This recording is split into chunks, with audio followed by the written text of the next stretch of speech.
আফ্রিকার বিভিন্ন উপজাতির ঐতিহ্যগত সংস্কৃতি তো আপনারা দেখেছেন, কিন্তু এদের মতো ভিন্ন ধর্মীয় ঐতিহ্য সম্ভবত দেখেননি। আমাদের কাছে যার যত গরু আছে সে তত সুখী। গরুই হলো এদের জীবনের সবচেয়ে গুরুত্বপূর্ণ অংশ। গরুর সাথে তাদের এমন কিছু ঐতিহ্যগত প্রথা আছে যা তাদেরকে সারা বিশ্বে পরিচিত করে তুলেছে। এরা সাউথ সুদানের মুন্দারি উপজাতি। বৈচিত্র্যময় এই পৃথিবীর অন্যতম বিশেষ উপজাতি মুন্দারি। তাদের অদ্ভুত সংস্কৃতিগুলো জানতে আমরা আজকে এখানেই প্রবেশ করতে চলেছি।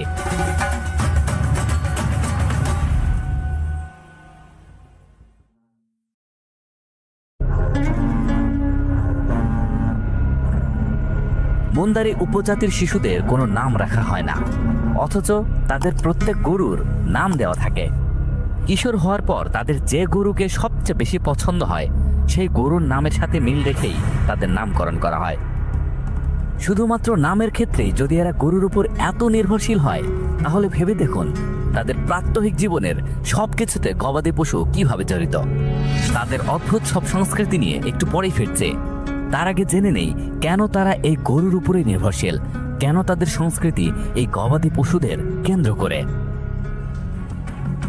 মুন্দারিরা এমন এক ভূখণ্ডে বাস করে যেখানে কৃষি কখনোই সহজ ছিল না। সাউথ সুদানের এই অঞ্চল বারবার খরায় আক্রান্ত হয়। উর্বর জমি সীমিত, আর নীল নদ ঘিরে যে ভূমি রয়েছে তা মূলত ঘাসে ভরা বিস্তীর্ণ তৃণভূমি। ফসল ফলানো যেখানে অনিশ্চিত, সেখানে গবাদি পশু পালনের জন্য এই ভূমি একেবারেই উপযুক্ত। গরু চড়ানো যায় সহজেই, আর এগুলো থেকে পাওয়া যায় দুধ, মাংস, এমনকি রক্ত, যা তাদের খাদ্যের অন্যতম প্রধান উৎস। এই কারণেই কৃষির বদলে পশুপালন হয়ে উঠেছে মুন্দারি উপজাতির টিকে থাকার প্রধান কৌশল। কিন্তু ভৌগোলিক কারণে একমাত্র ব্যাখ্যা নয়। মুন্দারি উপজাতি মূলত নাইলোটিক গোষ্ঠীর অংশ। হাজার হাজার বছর আগে তাদের পূর্বপুরুষেরা উত্তর আফ্রিকা থেকে নেমে এসে এই অঞ্চলে বসতি স্থাপন করে। প্রজন্মের পর প্রজন্ম ধরে তারা গবাদি পশুকেই তাদের বেঁচে থাকার মূল ভরসা বানিয়েছে। গবাদি পশুর উপর নির্ভরশীলতা শুধু কিন্তু ভৌগোলিক কারণে নয়, আরও কিছু অবাক করার কারণ আছে, সেগুলো বলছি একটু পরে। আচ্ছা, তাদের হাতে অস্ত্র খেয়াল করেছেন কি? তারা কেন এই অস্ত্র রাখে আর কোথায় পেল এগুলো? আপনারা ইতিমধ্যেই জেনে গেছেন যে দক্ষিণ সুদানের বিস্তীর্ণ সাভানায় গরুই হলো জীবনের কেন্দ্রবিন্দু। মুন্দারি উপজাতির কাছে গরু শুধু খাদ্য নয়, এটি মর্যাদা, সম্পদ এবং সামাজিক পরিচয়ের প্রতীক। কিন্তু এই অঞ্চলে গরু সবসময় সুরক্ষিত নয়। প্রতিবেশী উপজাতির সাথে দ্বন্দ্ব, গরু চুরি এবং বারবার সংঘাত এখানকার দৈনন্দিন বাস্তবতা। তাই নিজেদের গরুর পাল রক্ষার জন্য তাদের হাতে উঠে এসেছে অস্ত্র। দক্ষিণ সুদান বহু বছরের গৃহযুদ্ধ আর রাজনৈতিক অস্থিরতার মধ্য দিয়ে গিয়েছে। সেই অস্থির সময়েই আধুনিক অস্ত্র ছড়িয়ে পড়ে গ্রামাঞ্চলে, আর ধীরে ধীরে তা উপজাতির হাতেও পৌঁছে যায়। আজ সেই অস্ত্র হয়ে উঠেছে মূলত প্রতিরক্ষার মাধ্যম। মুন্দারি যুবকেরা মনে করে যেমন গরু তাদের টিকে থাকার প্রতীক, তেমনি অস্ত্র হলো সেই সম্পদকে রক্ষা করার আশ্বাস। সমাজে একজন মানুষের শক্তি আর সম্মান নির্ভর করে তার কত গরু আছে আর সেই গরু রক্ষার সামর্থ্যের উপর। এই জন্যই মুন্দারি সমাজে অস্ত্রকে মর্যাদা ও ক্ষমতার প্রতীক হিসাবেও দেখা হয়। কখনো কখনো বিয়ের মতো বড় সামাজিক আয়োজনেও প্রতীকীভাবে গরুর পাশাপাশি অস্ত্র দেওয়া হয় উপহার হিসেবে, যেটি বোঝায় জীবনের ভরসা যেমন গরু, তেমনি তার সুরক্ষাও সমান গুরুত্বপূর্ণ। তাদের কাছে এই অস্ত্র কোনো আক্রমণের হাতিয়ার নয়, এটি আত্মরক্ষার উপায়, অস্তিত্ব রক্ষার অংশ। কঠিন বাস্তবতায় গরুর সাথে সাথে অস্ত্র মুন্দারিদের সংস্কৃতি ও জীবনের অবিচ্ছেদ্য অংশ হয়ে উঠেছে। এখন প্রশ্ন হলো, এইভাবে অস্ত্র ব্যবহার করা কি তাদের দেশে বৈধ? সরকারি আইন অনুযায়ী সাধারণ নাগরিক বা উপজাতির হাতে স্বয়ংক্রিয় অস্ত্র থাকা আনুষ্ঠানিকভাবে বৈধ নয়, কিন্তু বাস্তবতা ভিন্ন। রাজ্য জুড়ে কার্যকর আইন প্রয়োগ খুব সীমিত এবং অনেক জায়গায় রাষ্ট্রীয় নিয়ন্ত্রণ কার্যত অনুপস্থিত। এর ফলে মুন্দারির মতো উপজাতিরা এখনও ওই অস্ত্র ধরে রেখেছে, মূলত নিজেদের গরু ও নিরাপত্তা রক্ষার জন্য।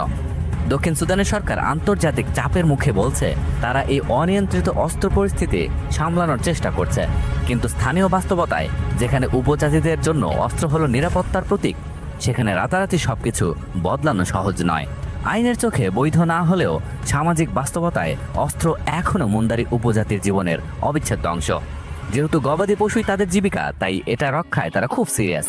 যেমনটি শুরুতে বলেছিলাম, তাদের নাম পর্যন্ত পছন্দের গরুর নামে হয়।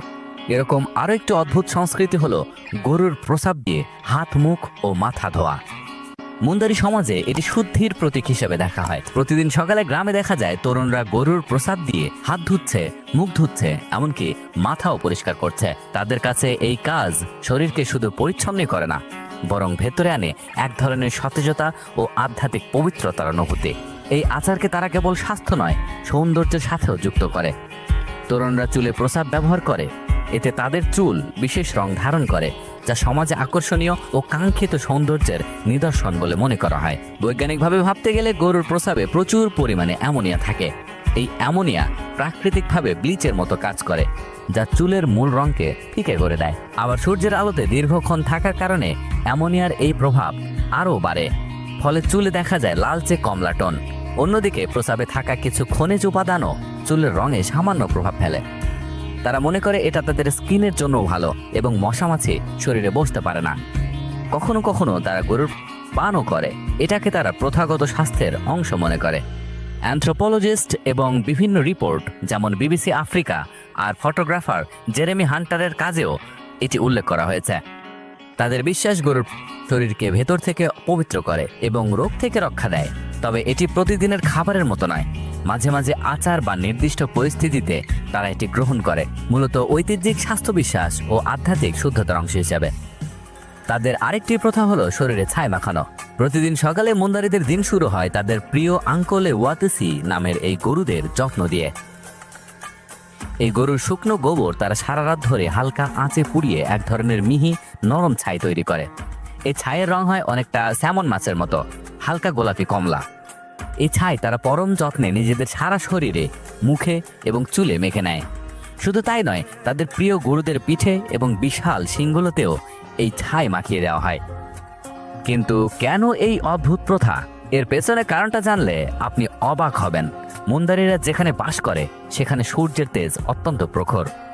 এই ছাই একটি প্রাকৃতিক সানস্ক্রিন হিসেবে কাজ করে, যা আফ্রিকার তীব্র সূর্যরশ্মি থেকে তাদের ত্বককে রক্ষা করে। এর পাশাপাশি এটি একটি অত্যন্ত কার্যকরী পোকামাকড় তাড়ানোর ঔষধ। দক্ষিণ সুদানের এই অঞ্চলে ম্যালেরিয়াবাহী মশা এবং অন্যান্য মারাত্মক পোকার উপদ্রব অনেক বেশি। গোবরের ছায়ের গন্ধ এবং আস্তরণ তাদের শরীরকে এসব রক্তচোষা পোকার কামড় থেকে বাঁচায়। গরুদেরকেও এটি মাছি এবং অন্যান্য পোকার উপদ্রব থেকে আরাম দেয়। শুনতে অবাক লাগলেও এই ছায়ের মধ্যে অ্যান্টিসেপটিক গুণ রয়েছে বলে মনে করা হয়। এটি ত্বককে বিভিন্ন সংক্রমণ ও ফুসকুড়ি থেকে দূরে রাখতে সহায়তা করে। তাদের জন্য এটি এক ধরনের প্রাকৃতিক সাবান ও ঔষধের মতো কাজ করে। একজন মুন্দারি পুরুষ যদি বিয়ে করতে চায় তাহলে তাকে কনের পরিবারকে 2টি থেকে 100 পর্যন্ত গরু দিতে হয়। এই গরুগুলোই হলো তাদের বিবাহের যৌতুক, যা তারা বলে দাও। কিন্তু কেন এত গরু? কারণ মুন্দারিদের কাছে গরু হলো সম্পদ, সামাজিক মর্যাদা এবং পরিবারের ভবিষ্যৎ। বেশি গরু মানে বেশি সম্মান, বেশি ক্ষমতা। একজন মুন্দারি যুবক যদি বিয়ে করতে চায় তাহলে তাকে বছরের পর বছর ধরে গরু জমাতে হয়। কারণ মুন্দারিদের কাছে গরু হলো সম্পদ, সামাজিক মর্যাদা এবং পরিবারের ভবিষ্যৎ। একজন মুন্দারি যুবক যদি বিয়ে করতে চায় তাহলে তাকে বছরের পর বছর ধরে গরু জমাতে হয়। কখনো কখনো তো পরিবারের সবাই মিলে গরু জোগাড় করে। এই গরুগুলো শুধু যৌতুক নয়, এটি তাদের ভবিষ্যৎ নিশ্চয়তা। গরু থেকে দুধ, মাংস, এমনকি বিয়ের পর নতুন পরিবার গড়ার জন্য অর্থ আসে।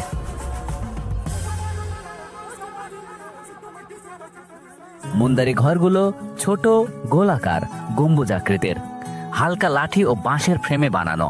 ফ্রেমে বাঁশ পেঁচানো জালে মাটি ও গোবর মিশিয়ে হাত দিয়ে লেপে দেওয়াল করা হয়, আর ছাদ মোটা শুকনো ঘাস দিয়ে থ্যাচ করা থাকে। দক্ষিণ সুদানের মাঠ জুড়ে সন্ধ্যা নামলেই শুরু হয় মুন্দারি ট্রাইবের প্রাণবন্ত নৃত্য। ছন্দময় পা ঠোকার শব্দে পুরো পরিবেশ কেঁপে ওঠে। হাততালি, ঢোলের ধ্বনি আর কণ্ঠের সুর মিলেমিশে গড়ে তোলে এক অনবদ্য ছন্দ।